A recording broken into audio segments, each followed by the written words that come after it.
Today I have a good example of a little project that has snowballed into a big project.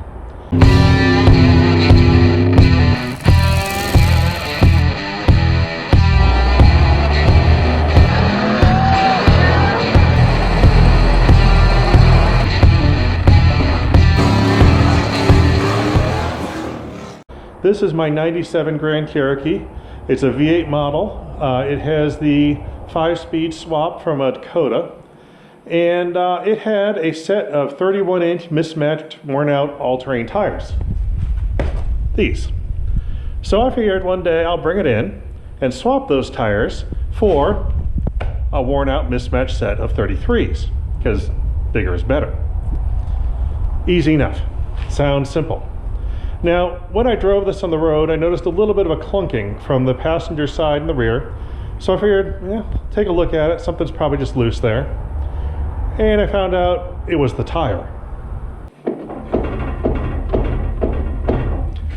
I think there might be a bearing issue. So I take the tire off, look at the bearing, and the axle's a little loose in there. Now, once I pull the axle shaft out to replace the bearing, I find the axle shaft is shot. The bearing was turning, the axle shaft was grooved and missing a lot of it. It's where the bearing's supposed to ride. That's not supposed to be a groove. So it was grooved in an area where when it breaks, the tire would go flying off. Potentially that could be an issue. So I'm going to have to do something about that. Now, I don't like spending money, but every once in a while you have to put parts on that keep your tires on the vehicle. I figured I'd look at the rear end a little further because I found out these aluminum case rear ends have some issues with the differential. And yeah, the differential carrier moves side to side. That had a really bad bearing in it. Really bad. So, got to replace a bearing, got to replace an axle shaft, got to replace the outboard bearing. Even though it turned, it probably flat spotted when it got all worn out there. And I was looking at like $150 in parts, which is just crazy. But the alternative is finding a used axle to swap in. And this is a 44 HD or 44A rear end. They're only used in the late model ZJs, only with the V8. And I need specifically a 373 ratio to match the front. So I figured that'd probably be hard to find. So I bit the bullet, ordered the axle shaft and the bearing, and the very next day found an axle.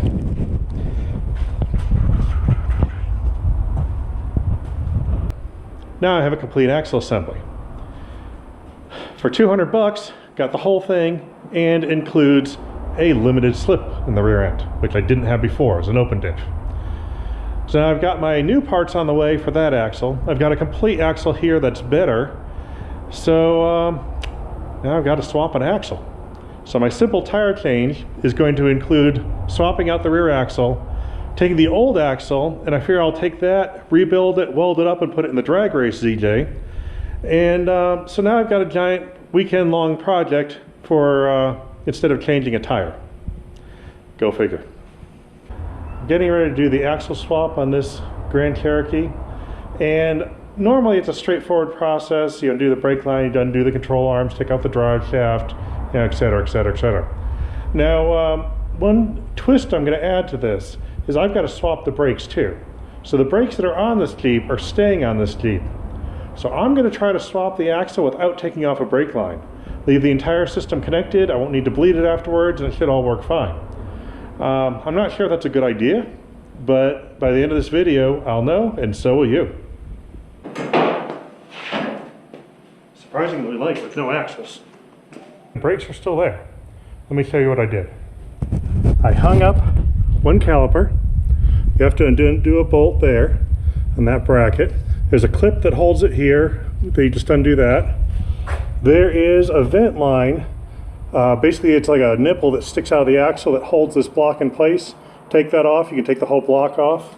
Another bracket here, and then the other side caliper. Right, the fluid's still in there. Hopefully I won't need to bleed it at all. It'll be ready to go. Now, let's put the new one in. I got the new rear axle in. And I got to put the brakes on, which means I got to pull the axle, which means I got to pull the C-clips, which means I got to pull the cover. Interesting to some of the things you find. As soon as I popped the cover, water came out. And it's just a little rusty. Luckily, it doesn't appear to be rusty on the gear, and only part of the carrier is rusty. Everything else looks okay.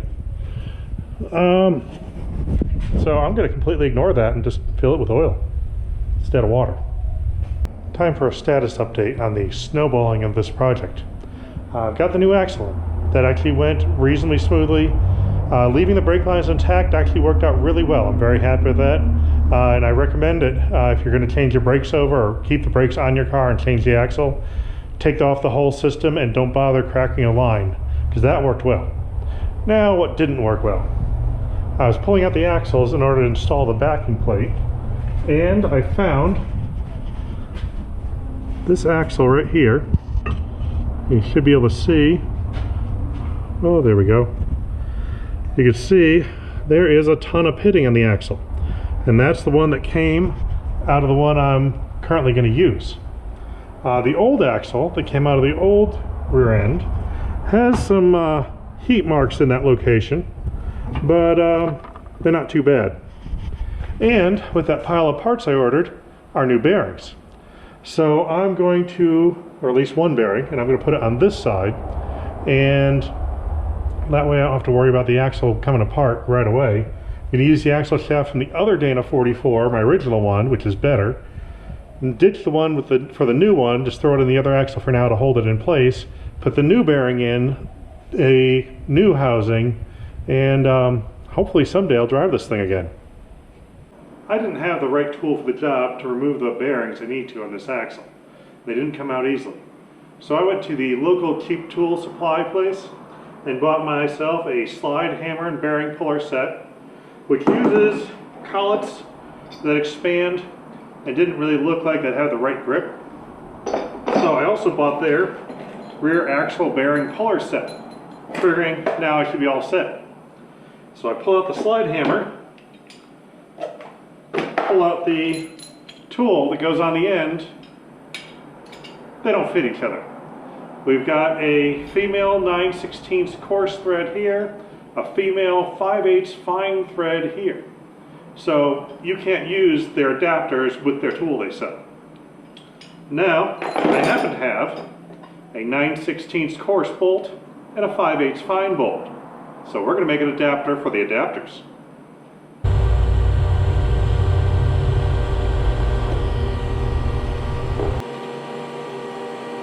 That should do it. I couldn't get this one to come apart either. So what I did, I heated the housing a little bit. I also put a bearing puller, and I'm using part of the adapter as a, well, like a threaded puller, trying to twist it and pull it out, and the slide hammer giving it some impact force. And now it's moving.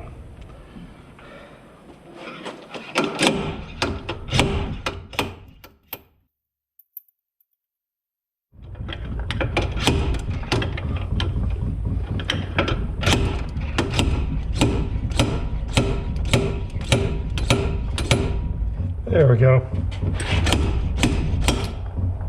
And we got a bearing. Well, like almost everyone's packages around Christmas time in 2020, my axle is lost in the mail, which means my bearings that I need to install on my old axle are also lost in the mail. Now, I want to get this off my lift because it's been here way too long, and I went ahead and bought another set of bearings because I'll need the other ones for the other axle anyway. One thing I want to mention, the bearings called out in most parts stores' catalogs are not actually the bearing you need. The one that came out is one with no inner race, just the rollers. And according to the parts catalogs I found, most of them say it's for a Dana 35. And this is the 44A. If you look for a 44, they'll give you a completely different bearing. So some of them, a couple of them will actually give you the correct one. So you want to check the part number. This is a national bearing, 5707 is the one I installed, the one I'm going to install in here. And That seems to be the correct one for most of these, but check before you buy one. Don't just buy one because it says it's for this axle, because it might not be. What I'm doing now is I'm heating up the housing so it's warm and expanded a bit. The bearing I bought, I put in the freezer yesterday, so it's been in the freezer overnight, so it should be nice and cold. Shrink that down, expand the housing, should pop together fine, make my life a lot easier. And then as they equalize their temperature, it'll be a real tight press fit, just like the one coming out. Got my cold bearing, my hot housing. You want to do this pretty quickly before they get to the same temperature. So here we go. Let's see how it happens. Got my tools at the ready. Shut off the torch so I don't light myself on fire.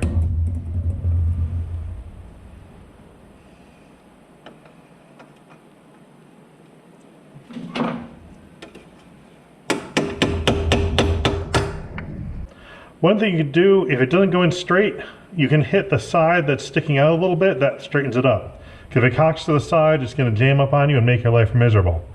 Other thing is pay attention to the sound as you hit it in, because you'll notice the change in sound when it bottoms out. That way you know you're not moving anymore, it's against a solid surface. So a lot of time the sound will tell you when you're driven all the way.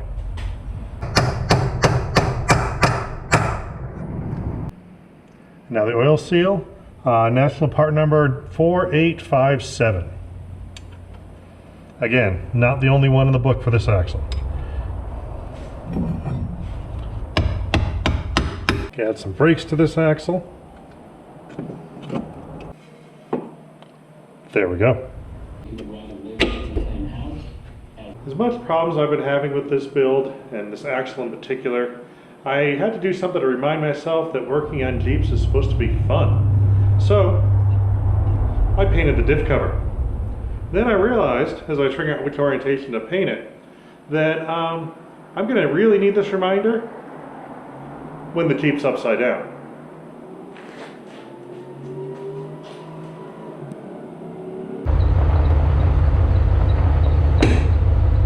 That's new.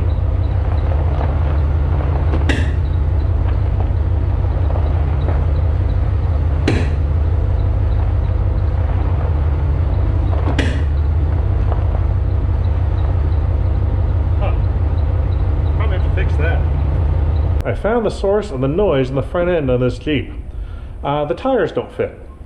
When I try to turn the wheels, the tires seem to think that they should be in the same spot that the body is. That used to be straight. The tire hit the body so hard it's already bending the unibody. So that's a bit of a problem.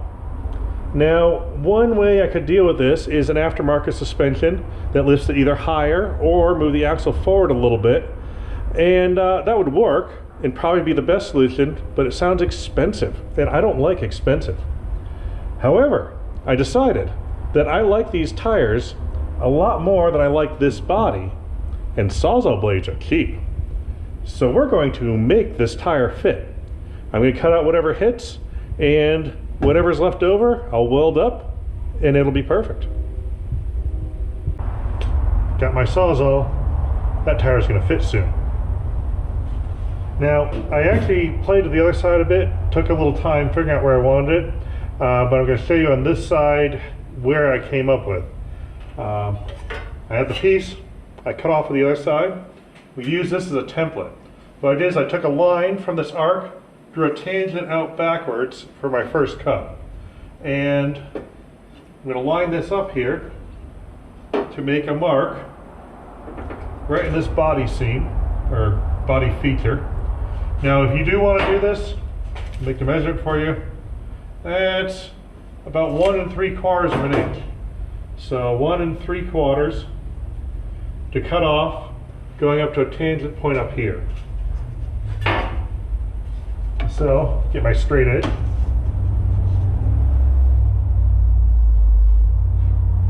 And draw a line where I want to cut.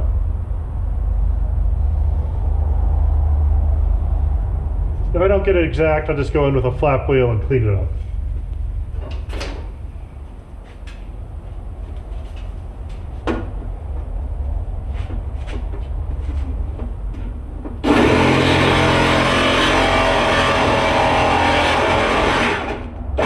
There's a plastic liner in here held in with a couple of body fasteners. We're just going to pop those out.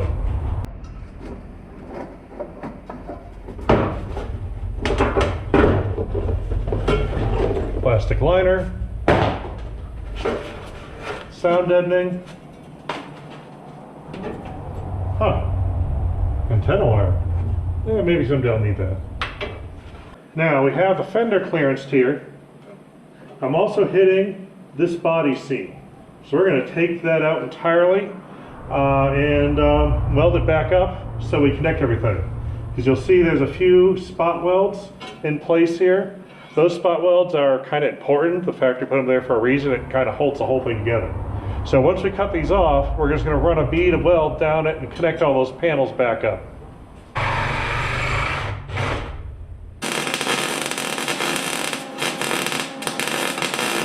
I've got all my cutting and welding and grinding done.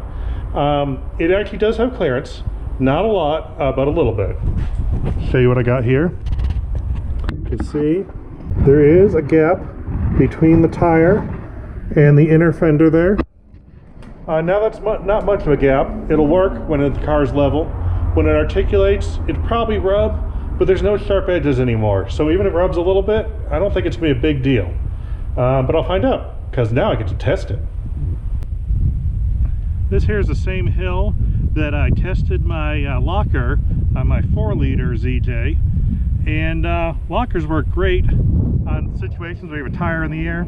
The limited slip in this V-8 ZJ, they don't do the same thing.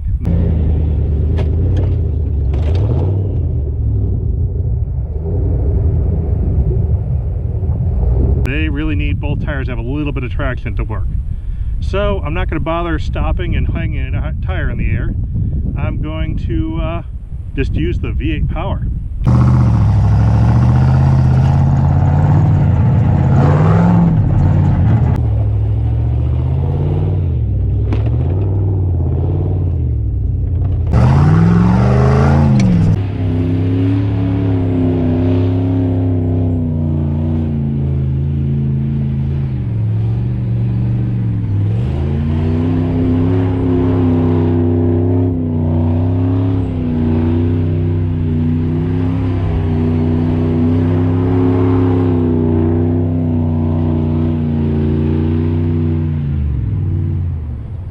I couldn't end the video that way because I got a little more information. I had mentioned that I had bought an axle replacement kit and it got stuck in the mail. Well, it's here. And this is it. Here's a replacement axle. Kind of fancy. It's got a little center cap and everything.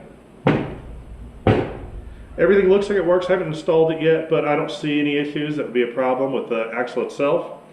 Comes with lug studs, which is nice. Comes with a bearing, which is wrong. That is the bearing that came with a kit. This is the bearing that I use for this axle. Now, when I mentioned that parts stores are listing the wrong bearing, this is the one listed for Dana 35, this is the one listed for our 44. So somewhere there is a database error and they don't know which bearing goes into these 44A or 44HD axles. So something to keep in mind. If you do buy this kit, it's a pretty reasonable one. It was like 135 bucks. You might want to consider buying the bearing that you know fits this one. Again, that's a National 5707 or equivalent. And have that sent along with it. That was like 12 bucks when I ordered the kit. So if I had ordered it at the same time, it would have saved a pile in shipping, almost as much as the bearing cost. Now the axle seal they send is the correct one. I bought an extra one thinking it might not be. It was. So anyway, I've got 2 seals, but they are identical. So the kit does come with the correct seal. So all you need is add the bearing that fits this Jeep axle. So just a tech tip, if you're ordering it, make sure you get the extra part. Because if it doesn't say what bearing comes with it, it might be the wrong one. Now on the Jeep, I'm very happy with the way it goes. I think the tires clear okay for now. I'm going to keep driving it and let the tires, the old used tires, rub into the body that I don't care about, and I'll find out where it hits and what we can do about it. I'll do that as an update later on. For now, I'm going to work on a few other projects. I got some fun little toys in the background there. and some other stuff's coming together, and you'll see that in a later video. But for now, keep having fun, and so will I.